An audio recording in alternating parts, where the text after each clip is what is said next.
entonces sí viene muy bien el programa para apoyarse tanto emocional y como anímicamente y bueno, en varios aspectos del programa que nos ayuda a seguir adelante con esta nueva aventura. Te ayuda como a ver los distintos recursos que tiene la comunidad para nuevos papás, entonces creo que es de gran ayuda. No queda mucho que agregar, pero lo veo de la misma forma. Que hemos aprendido algunas cosas aquí y pues los han ayudado, como este programa los ha ayudado para seguir creciendo a la bebé, como con buenos consejos y así. Sí, y creo que también ha sido muy importante el tema de apoyarnos con el libro y saber qué actividades hacer con Máximo de acuerdo a su edad, cómo estimularlo, cómo cuidarlo de los peligros de la casa, como cosas que uno como papá nuevo no conoce, claro. Pues a mí me gustaría que lo siguiéramos visitando aquí en la biblioteca de Covelo. Está tranquilo y muy bonito aquí. Cuando no nos podemos reunir, nos comunicamos por Zoom o una llamada telefónica o por texto. Donde nos visite, porque ha sido nuestra casa, a veces nosotros vamos a Willits y puede ser en el parque. Gaby llega, como hacemos un resumen de cómo ha ido nuestra semana o qué hemos hecho de nuevo, cómo va el trabajo. Luego hacemos las actividades del libro, vemos si podemos hacer un juguetito nuevo para Máximo, a veces ella lo evalúa, cómo está su sentido motriz, qué ha aprendido de nuevo, nuevas palabras, y jugamos un ratito y conversamos. A mí personalmente también me ayudó mucho a obtener mi licencia a conducir, que era un objetivo que teníamos en cuanto a la familia, sí, para poder estar tranquilos, así que encuentro que ha sido fundamental el apoyo. El objetivo del programa es que las familias estén bien, y que las familias estén bien significa niños felices, niños sanos, y eso en un futuro es adultos sanos y un mundo mejor. Entonces está bueno.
She has made me feel like I'm important and I can go at my own pace, and that's all you need sometimes when you're feeling like you got nobody.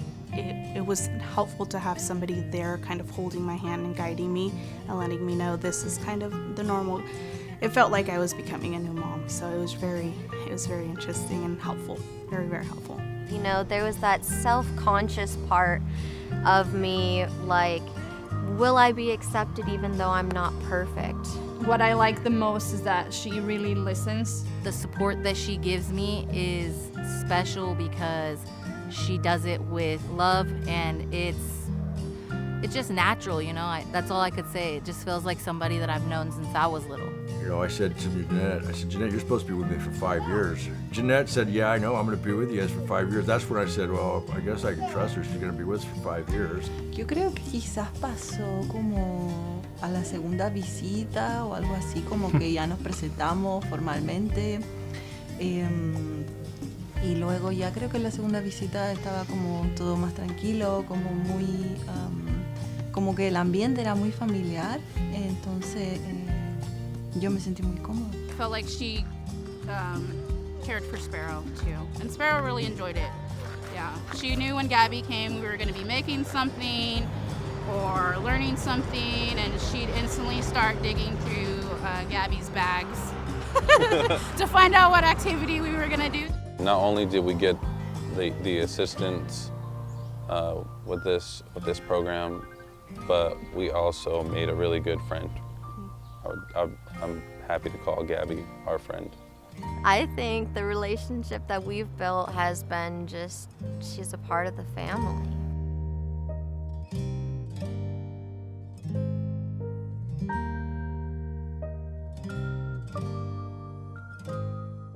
Are you prepared? We're the Office of Emergency Services, and we're committed to providing the most up-to-date and accurate information so that you and your family can stay safe during an emergency. Visit MendoReady.org. It's our one-stop shop for emergency information. You can sign up for emergency alerts, find your pre-established evacuation zone on our current emergencies map, and find hazard and preparedness information. Imagine you're faced with a disaster such as a wildfire, and you're ordered to evacuate. I'll bet you wish you had more time in that moment. April 1st, 2024 Mendocino County Local Agency Formation Commission to order and invite the clerk to conduct roll call, please. Thank you. Commissioner Ward? Here. Commissioner Gonzalez? Commissioner Cole? Commissioner Horsley? Commissioner McGordy? Here. Commissioner Roden? Here. Commissioner Kristen? Here. Is seated for Commissioner Horsley. Commissioner Crane?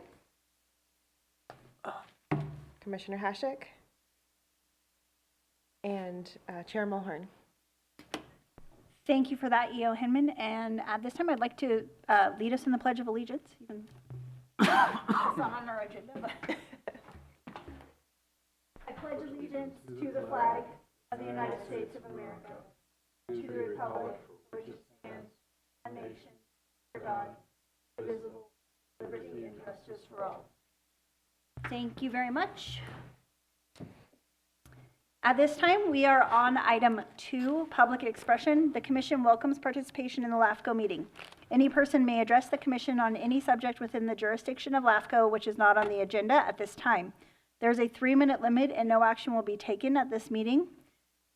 Are there any of the members of the public in the room that wish to participate in public expression?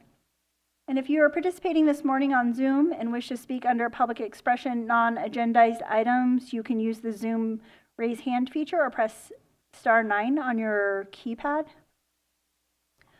Okay, I'm not seeing anybody unmute or come forward in the room, so we'll move on to item 3. There is none, and on to item number 4, the consent calendar, items 4A, 4B, 4C, 4D, and 4E.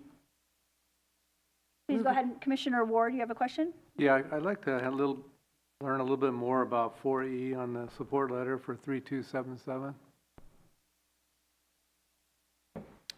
Sure. This is an omnibus bill, but what they're trying to do is make it so right now any application that comes to LAFCO is required to go through the tax share process, even if there is no exchange of taxes proposed by the applicants. So this is proposing to clarify that the tax share process would only apply to those applications that actually need to go through that tax share process. So it would streamline some of those applications. For example, activation of latent powers for enterprise districts that don't anticipate any change of exchange of taxes. So it would be a streamlining for those types of applications. So make it easier. Right. Good. Correct. Okay, thank you. Thank you. So then, do we have a motion on the consent calendar? I move approval. I'll second. Thank you. Roll call, please. See, Commissioner Roden, Yes. Commissioner Kristen, Yes. Commissioner McGordy, Yes. Commissioner Ward, Yes. and Chair Mulhern. Yes. We do not have any public hearings today. We also do not have any workshops, but we will have a presentation by the Ukiah Valley Water Authority. Director Hinman, did you want to start this off? I just want to thank Philip Williams and Sean White from the City of Ukiah for being willing to talk to the Commission today, and they're going to give us an overview of what the Ukiah Valley Water Authority is and what their intention is. So I'd just like to invite them up to present.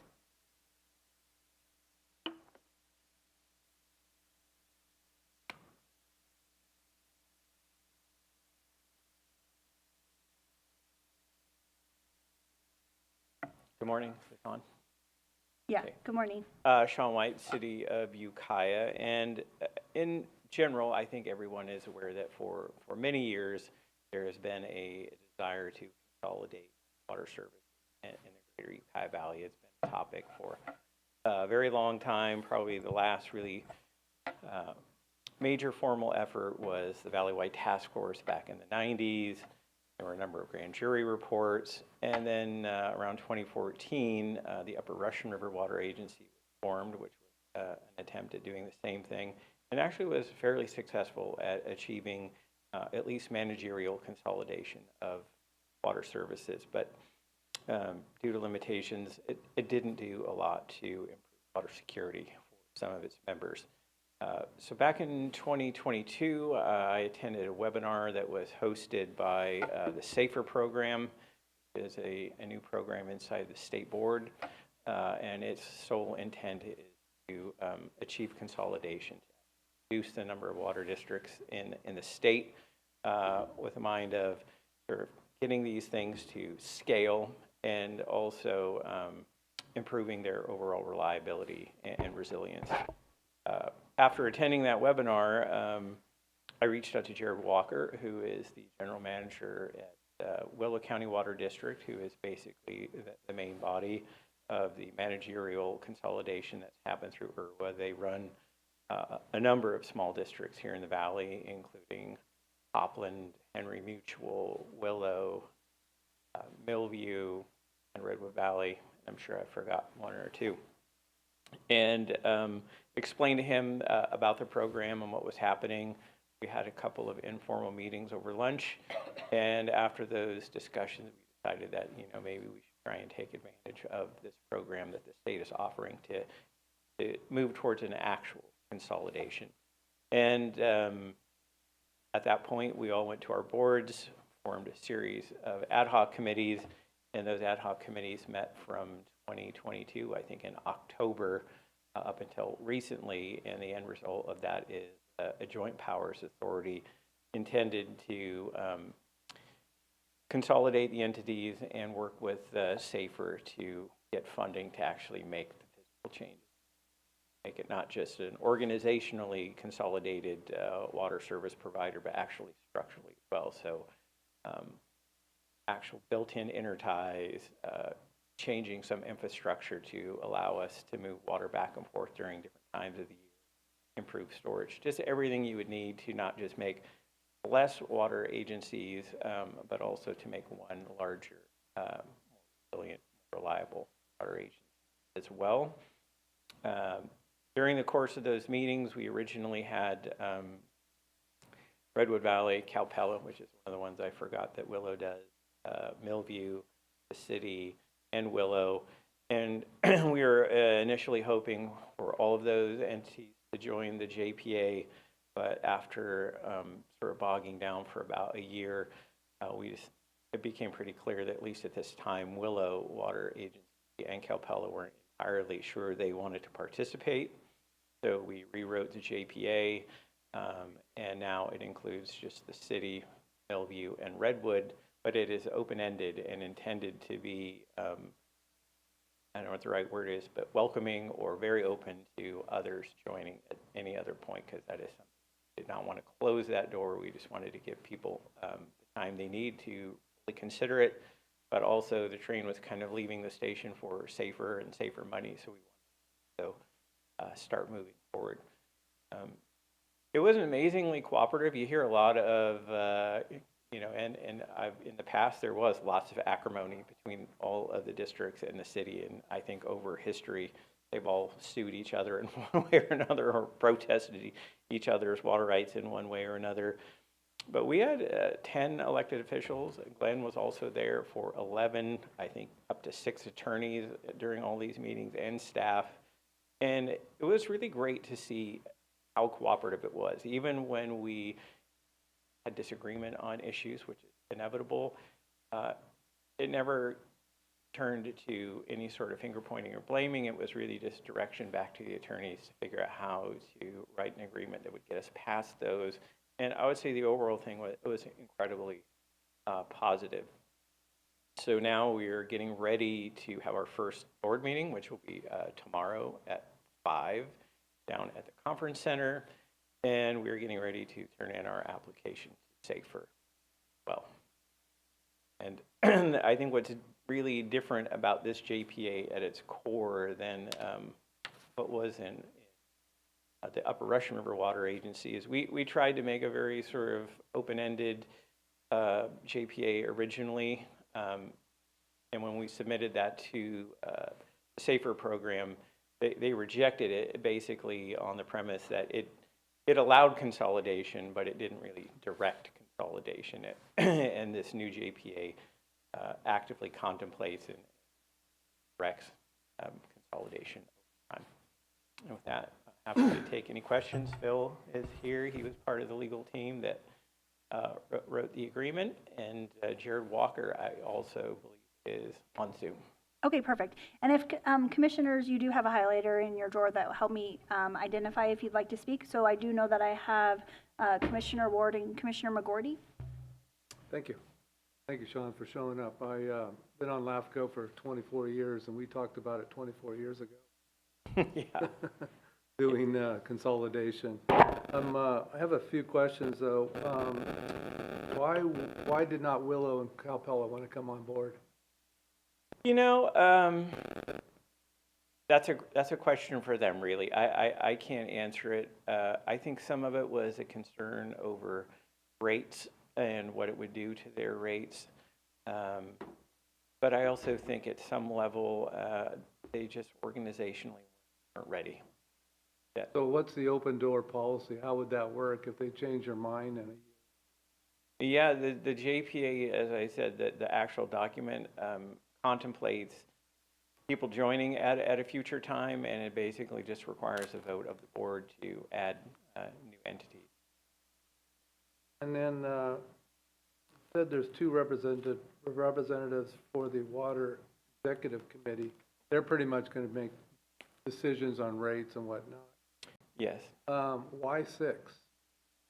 Well, I think it was, again, originally intended to be a bigger. It would have been 10, and again, that may change over time. But I was just thinking of an odd number because of... Yeah, I understand, yes.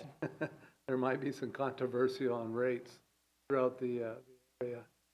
So, what does the first-year budget look like? I think Phil has the answer. I was going to take a stab at answering the reason for 2 only, partly because Brown Act considerations where you've got existing boards of 5. Yeah. So we had to have fewer than that, right? So 2 from each kept us from Yeah, having I Brown understand. I was just thinking of the controversial issues. It could be a 3-3 tie. What do you do on a 3-3 tie? Right. It's a So rate adjustment. Oh, it's a great question. And what we did was we built in dispute resolution when if the Water Executive Committee gets to a point where they are at a standstill for some reason, where you have a 3-3 split. Yeah.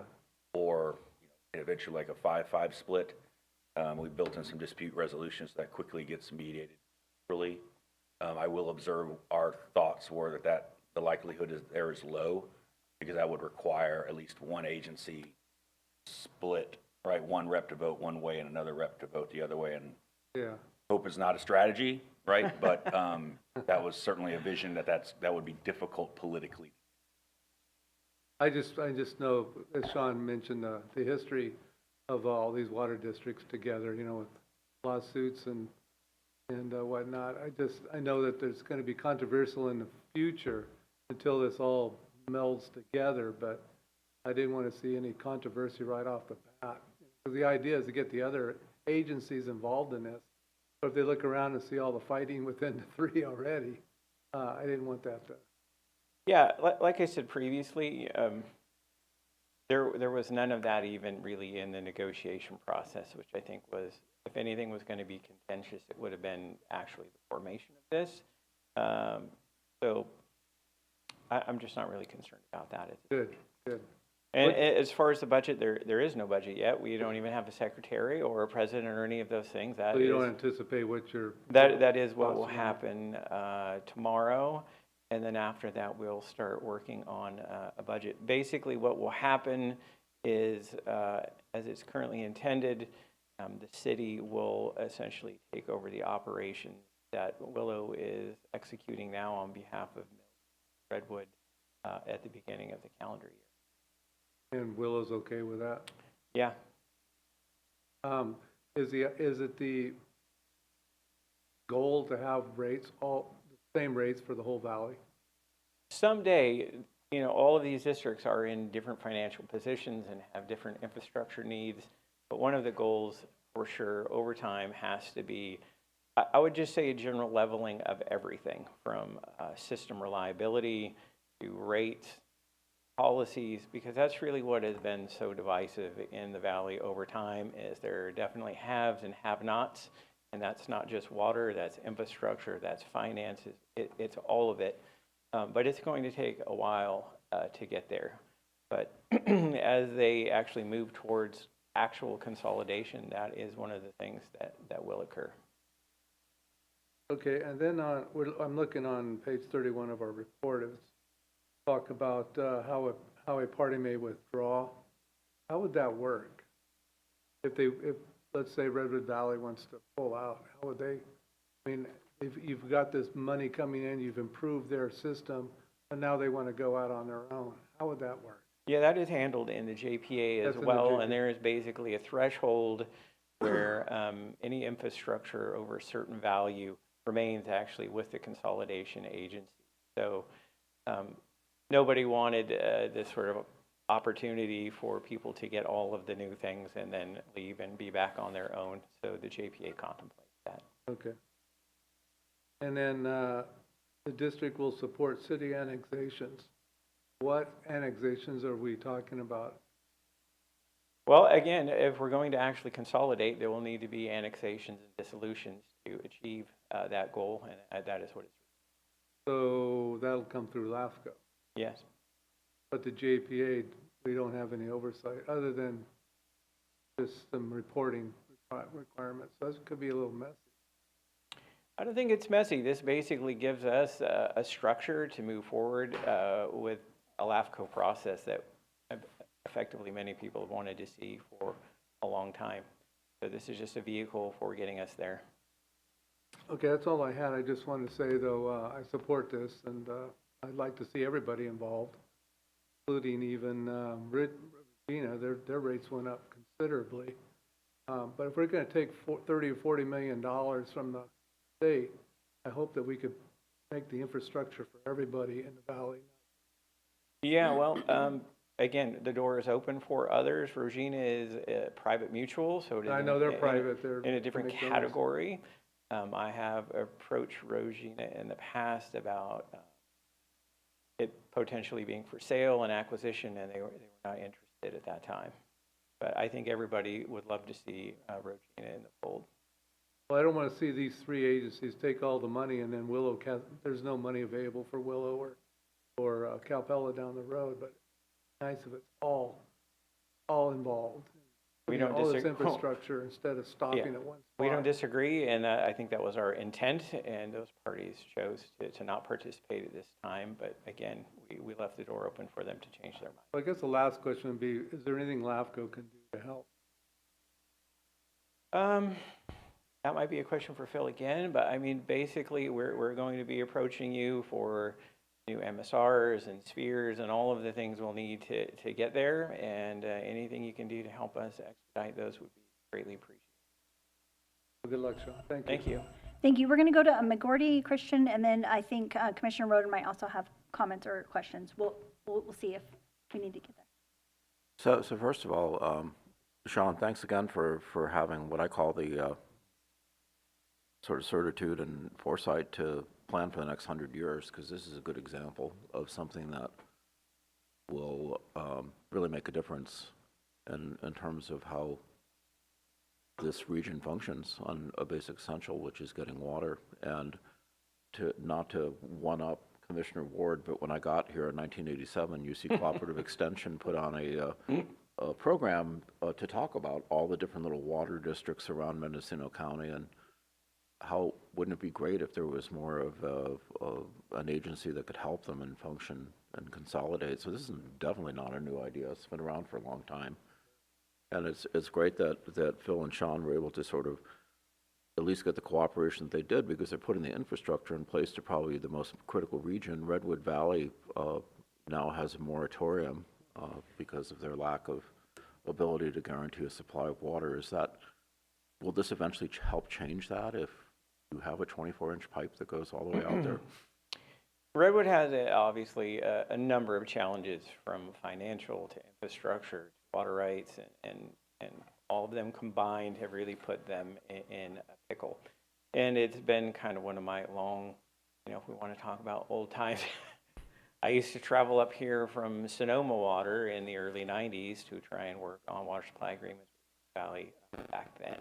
And it's sort of been a year-long goal of mine to get that district on some sort of steady footing and reasonably reliable supply. And it is a big intent of this to do that. And as these consolidations take place, so there's the individual water districts have certain water rights and groundwater, and how is that going to be managed? What's sort of the master plan for? Yeah, I think in the master plan of things, once we sort of get rolling here, we'll be really looking at everyone's portfolio, both in water rights and infrastructure, and figuring out how they can be best combined to serve sort of. Mm-hmm. And would you combined?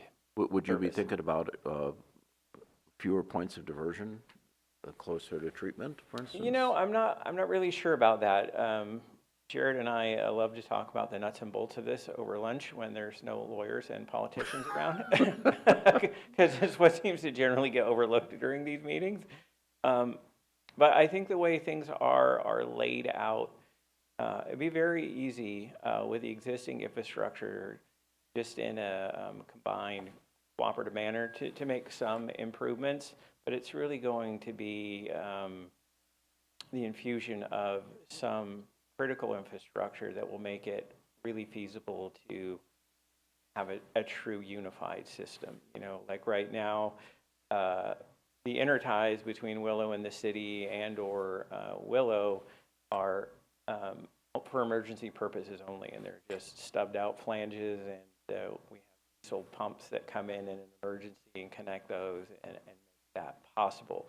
But that's not something that can work for a long time, and they're not sized to be at full scale either. So even just things like permanent hardwired interties that allow us to move water back and forth would be what we have now. And then I guess two final last questions is the relationship with the Russian River Flood Control District and the Ukiah Valley Basin Groundwater Sustainability Agency. So clearly this is going to have an effect on both, and what are kind of your strategies for surface water versus groundwater? Yeah, again, before we even have our first meeting, it's really, as a staff member, I don't want to presume anything. Mm-hmm. But I think there are opportunities here through consolidation of contracts, even with flood control. I think there's a good opportunity there to condense that into one unit that should free up water for other people, like Redwood Valley, and then that would still keep essentially flood control whole. They would be fully contracted. They would just have a different customer base. As you know, they're not able to fully serve Redwood Valley now because they're not in that district. And when getting to things that we could do to help this along, I know flood control and Redwood Valley are again actively talking about expanding the district boundary to include Redwoods, and they would be able to be on equal footing with other flood control customers. That will be coming to you, and I'm not sure what that is. Scott, I think Scott's working on it. I'm not sure what it is either. But that's the kind of thing that will be coming before you that will be very helpful, and it won't have any impact on flood control's bottom line. And in fact, I've had a number of conversations about this project with Beth from flood control, and they're very supportive of it. So I think it'll be good. Yeah. Thank you.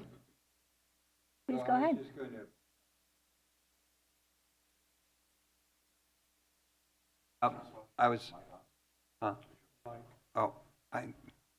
That button disappeared. I don't know how.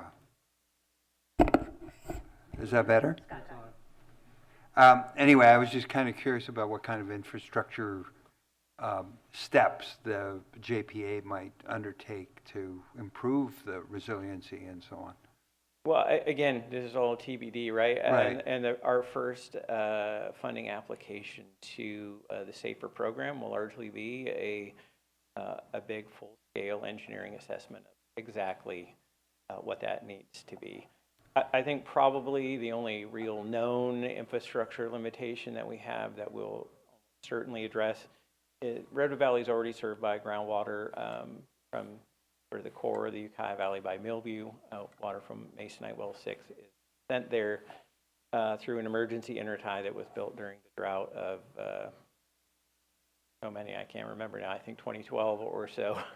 But that intertie was deliberately undersized and constrained by the funding entity, which was, I believe, a division of water at that time.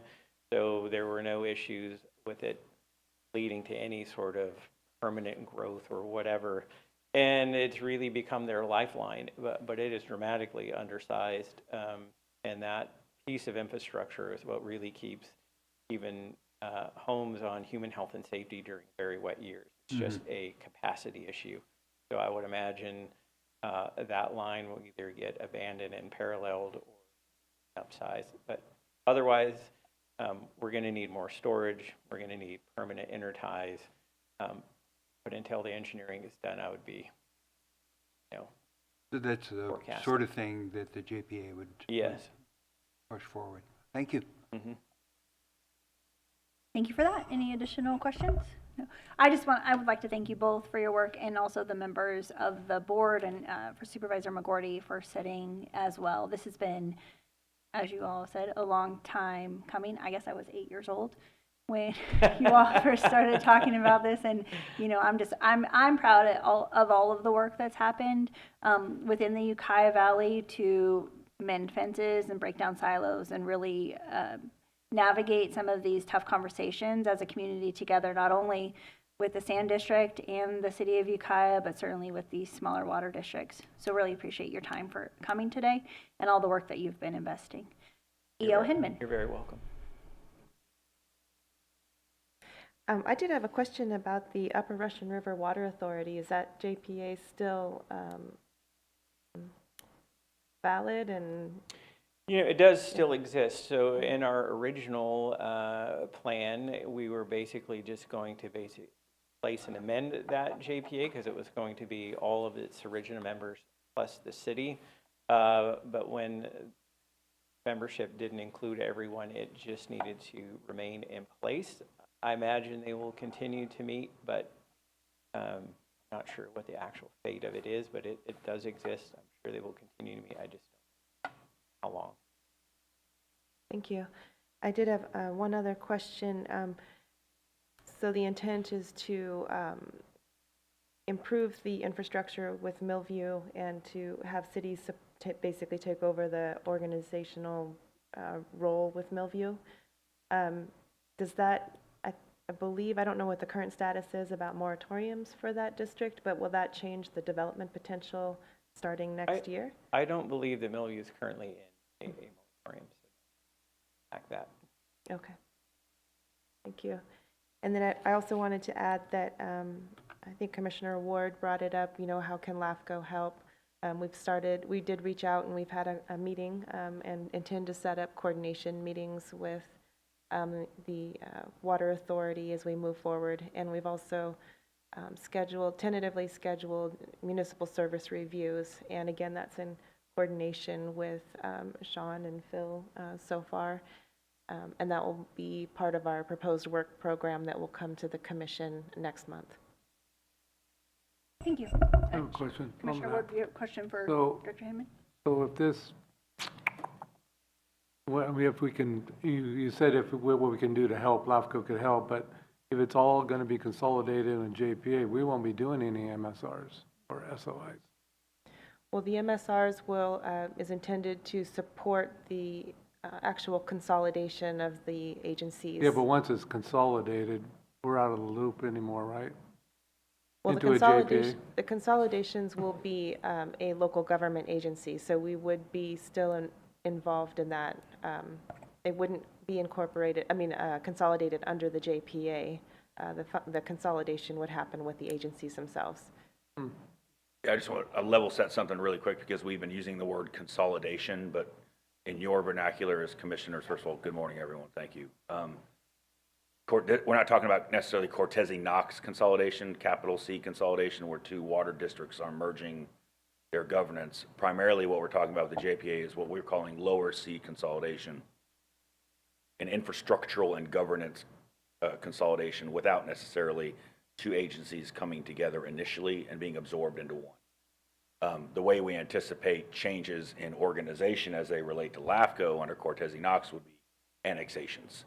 But those annexations would only be triggered, at the level when the city wants to move to annex a district, or if one district wants to move to annex another.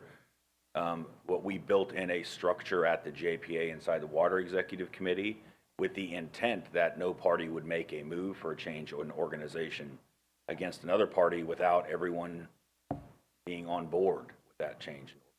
But with all the annexations, isn't that the intent of all this, is to eventually consolidate and be one agency at some point in time? Maybe not in my lifetime, but down the road. I think that what we are doing is we're setting conditions for decision makers in the valley to make decisions they may want to make in the future. So the vision is very much an enabling effort. So if decision makers want to make significant moves to annex, then we have just created a forum that enables that vision to occur. But we were really clear about this, and this is part of the reason it took us 18 months to get here in this negotiation was this is not an annexation agreement. Yeah. This is a joint powers of authority agreement. No, you wouldn't have gotten in very far if you were doing that. No, we wouldn't. No, sir, we wouldn't. We would not have. In fact, we had stronger language at the beginning just as a test, and policy. But I think 5-10 years down the road, that there may be some discussions about, well, let's do an annexation. Let's put it all together. I think so, sir. For rate purposes, too. I think so, sir, but I think also it's incumbent upon the JPA to prove concept, right? So that's something we've been talking a lot about before is there has been this idea for decades. We've inherited a really good idea. Now, a few of us have inherited kind of executing that idea. Now we have to go prove concept. And I think we're eager to do that. Good luck. But I think that time is coming. I think so, sir. I think we're really close, and I think we're in a good spot. Yeah. But I did want to make sure this is when you heard Sean talk about consolidation, it's lower. Thanks for the clarification. Yeah. I was looking at it from a LAFCO. That's right. That's what I was hearing. Thank you. Thank you both for being here. I do enjoy a big C, little c reference there. Thank you so much for that. Your wife will be proud of you. She's a school teacher. Thank you very much. We are now on to item 8A, the work plan, current and future proposals. And that would be a written report. And we could probably move on to 8B as well, any correspondence received. Okay, thank you. So this starts on page 32 of your agenda packet. The tables, attachments 1 and 2, identify any changes to the work plan and applications. Applications on file are still pending the tax share agreement. We have been working with county departments and coordinating with them on moving some of those tax share agreements forward, in particular the Anderson Valley CSD application. We also have been working with the Anderson Valley CSD CEQA consultant regarding their future application for activation of latent powers for water and sewer. I did not receive any new applications, although what I didn't include on the future proposals was we have had some initial conversations with Russian River Flood Control District and Redwood Valley County Water District about potentially annexing the district into the flood control district. So that is something that we will be able to provide updates on as we get further down the road on that. And attachment 2 is the summary of the work plan tracking. We will be having the Gualala CSD MSR sphere update as a workshop item at our next meeting, so in May. We are also very close to having Pacific Reefs Water District ready for workshop, and that may also come in May. But you'll be seeing them as workshops and public hearing items from here forward, I believe. And that's all I have for the application status and work plan. If there's any questions. Yeah, I think Commissioner Ward has a question. Sure. Your, I guess, attachment 1, do you just reprint it every month because there's really no changes, or do you have to actually put it together? No, basically we just update it every month. Then say all we need is maybe a line item, say no changes to the previous one. This has happened to this month, something like that. Rather than, I mean, I love paper, but at the same time I'm just trying to minimize it. Also on the mapping, when we like let's just use Irish Beach Water District. I don't think there's been any significant changes. But do you have to contact GIS and do a new map, or can we just use a previous map? It's a pretty minimal charge. What we do is provide a copy of the map to the district for them to review, and then if there's any discrepancies in what they believe is their jurisdictional boundary, then we work with them on that. Otherwise, it's a really minimal charge just to have GIS provide a figure for the MSR. In addition to that, do you give them the last MSR and say these are the determinations? Do you have any changes to the determinations or any of the statistics or something like that, just to get the administrative draft going? We do, yes. We start. There shouldn't be a lot of changes. Some of these districts. For some of these districts, there's not a lot of changes. We're trying to do a more comprehensive study this time around. And make sure that we have the financials. The financial component is the biggest piece of that. Yeah. So that does change. That does change, and we do review the determinations from the last MSR, and if we need to follow up on any items, we do that. We also are trying to incorporate discussion of adjacent water agencies, the private and mutuals, and we're working with the State Water Board on including relevant information about those in our studies as we move along. Has there been any discussions with the Elk Community Service District maybe taking on the water districts or vice versa, combining them? We have not yet, no.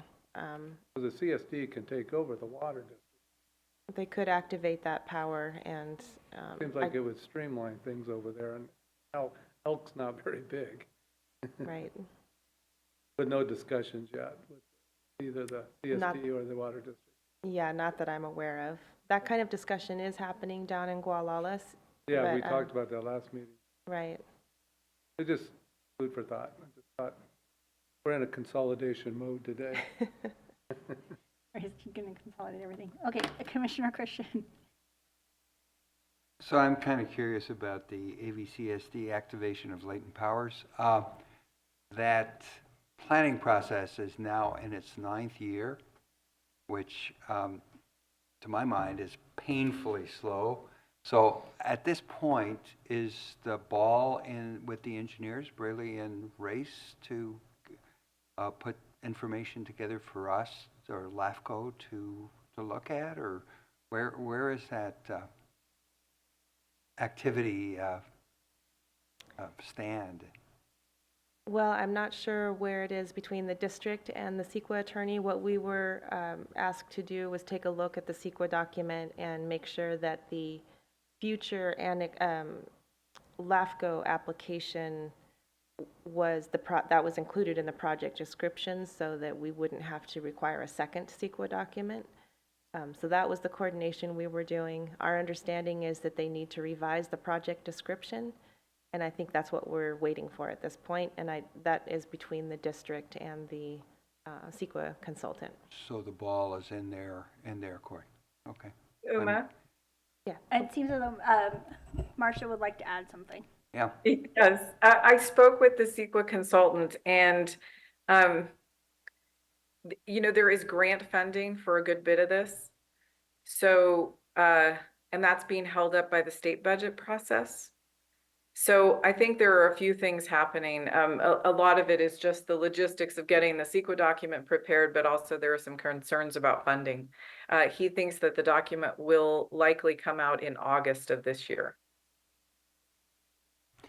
Well, I mean, so far we spent $1.5 million, and I would have thought that the CEQA document stuff would have been included in that money, but looks like we're going to the well once again. So anyway. Well, my understanding is that it's funding for a portion of the project. There's funding for the water and the sewer, but there is a question about whether or not there will be funding for fire flows. Oh. Okay. I guess we haven't been told that at the CSD board meetings yet. All right. Thank you very much. Welcome. Thank you. I'm not seeing any additional pens, so we can move on to correspondence. None to report. And Cal LAFCO? None to report for Cal LAFCO this month. Okay. And how about a verbal executive officer's report? Just have a few items. The alternate public member seat is still open. The current deadline is April 29th for that, so please help spread the word. I guess I can't resign yet. Can't miss any days either. We have received a draft 22-23 audit, and that is being reviewed by the treasurer, a treasurer award. I have reviewed it. Oh, great. It'll come before the council or the commission next month. Yes, as soon as we get comments back and get that finalized from the CPA, then we can have that on the agenda for next month. There was a lot of new information they provided this year as far as those letters. I've never seen that before, but interesting. Yeah. And I just wanted to give a heads up to the commission that our agenda for next month will be pretty heavy. We will have a workshop. We'll have on the Gualala CSD MSR SOI update. We also have a public hearing on the proposed budget. So there, as a reminder, there are 2 public hearings on the budget, one for the proposed and then also one for the final. And that's all I have for the executive officer's report. Okay, and I don't see any question. Oh, Commissioner Ward has a question for you. Yeah, regarding the financials, there is a management letter that has to be signed. In the previous years, I've signed those. Is that something you want the chair to sign, or what? It tells the auditor that we've done everything good and we're responsible for everything. But I've signed them in the past. I just don't know if we want to continue that. I think that's up to the commission. Since I've been here, it's always been the treasurer who has signed. I just want to bring it up because it seems like it's getting a little more complicated. But it looks good. The financials look good. The second question is the information from the Anderson Valley, Mark Scarmella. I was interested in reading that. What you my response? Yeah. And what prompted all of that? Mark is on he's the public member on the AVCSD Budget Committee.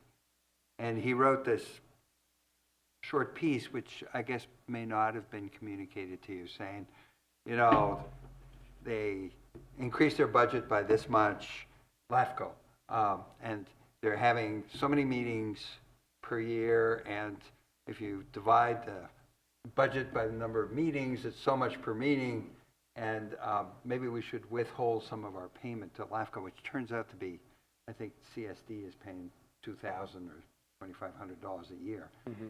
And I kind of got annoyed, and so I wrote a response, and I said, you know, basically, your metric is a little weird. That was a good response. You gave him a lot of history. Well, I mean, that's E.O. Hinman fed me a lot of information, which I could then, you know. I'd say you knew a lot about LAFCO. No, I got a lot of help.